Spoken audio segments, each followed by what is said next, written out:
I recently got married. My marriage was an arranged marriage. I want to sponsor my spouse to come to Canada as a permanent resident. How can I prove my relationship?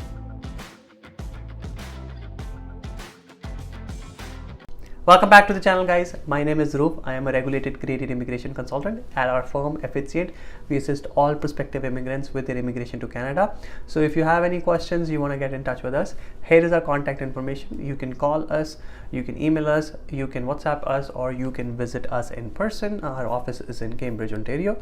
We would be happy to help you. Now, a lot of the folks who get married and want to sponsor their spouse, they are kind of confused about what to do and what documents are required. And oftentimes the question about proof of a relationship, proving that your relationship is genuine, is where they get stuck.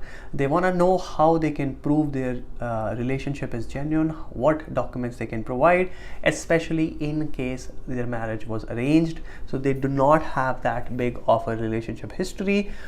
They were arranged and then they got married within a span of maybe 3-4 months, and hence they are confused. Hence they want to know what documents they can provide so that an immigration officer is convinced that their relationship is genuine and provides them the permanent resident visa. Now, before we go into those details, let's answer the comment of the week. This comment comes from Tariq Imran, and he specifically says that I have applied for an extension for work permit. Can I still work while I know that that application may not go through? That application will be refused.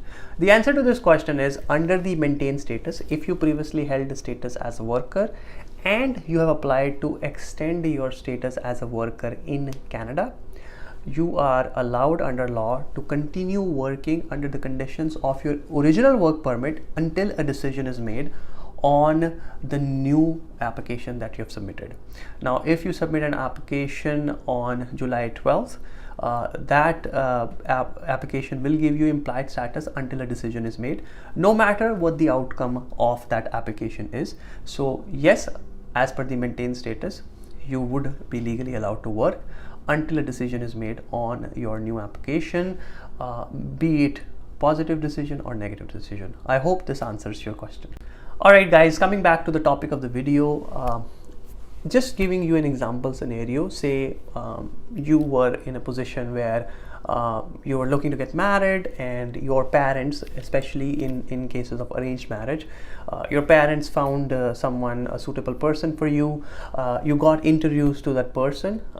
So say that they gave you their contact information, you got introduced, you started talking to this person, and then within a span of 2 months everything was finalized, and in a span of 3 months you finally got married to that person. So in this scenario, how can you prove the genuineness of the relationship?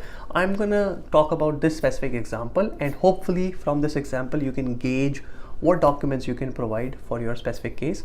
Again, every case is different, so you have to kind of understand and seek advice if needed from professionals with regards to what to add in your application, but this will give you a sense of what to think about. Okay, so the first thing is, whenever you get introduced, there is some person who introduced you or some platform through which you got introduced. So you need to know those things. You need to write that in your relationship story. When you're submitting an application for spousal sponsorship, we recommend to write a summary story of your relationship, how you met, what did you do after your first meeting, how did those subsequent meetings go, how did you decide to get married, who all were involved in that decision.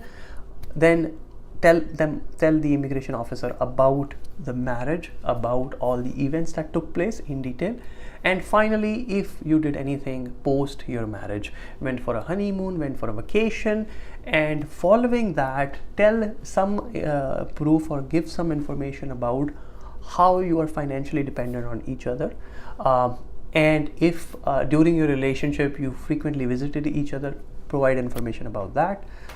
These all things will help substantiating your relationship, providing firm evidence to the immigration officer that your relationship is genuine. Now, when you got introduced, you started talking to each other, so you should maintain records of your chat you don't need to provide all the chat history, but you need to provide a record of constant communication between the two of you, you and your spouse, so that immigration officer knows that you've been in constant contact. You need to know who introduced you or what platform you got introduced on, and provide that information to the immigration officer. Then document your first meeting. So whenever you guys met, be it in a family setting, be it in a personal setting, try to take some pictures so that in case when you are submitting your sponsorship application, you can tell about your first meeting. Again, you don't have to take any or provide any information about things that are too personal. So only things about general meetups and stuff like that, you can capture those moments that can be comfortably shared with the immigration officer. Then comes the marriage decision and planning. So depending on how you got married, if you did some traditional rituals, you had for example, in India we have roka ceremony, we have haldi, mehndi, we have in some cases engagement, we have the wedding ceremony, we have reception. So no matter how many particular traditional ceremonies you had, try to document them and try to provide evidence of that.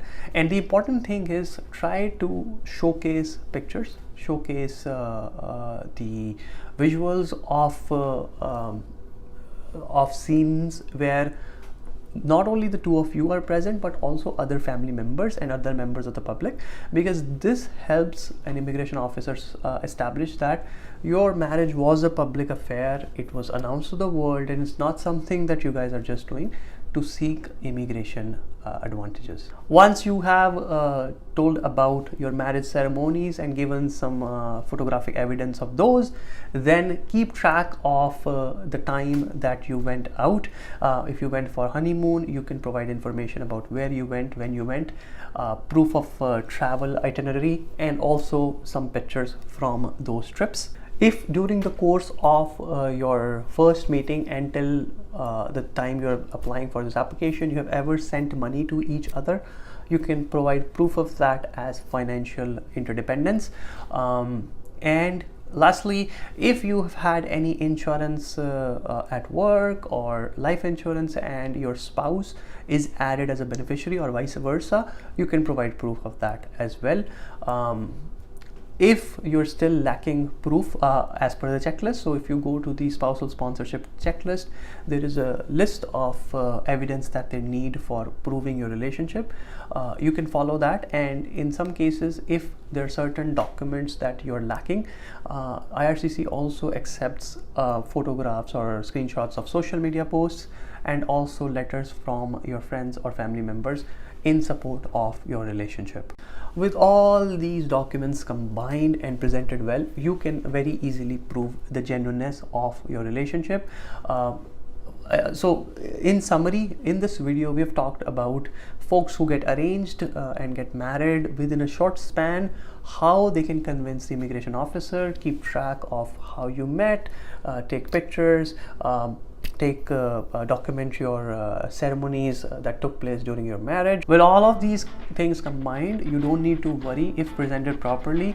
Even if your marriage was arranged, it happened in a short duration, you will be fine.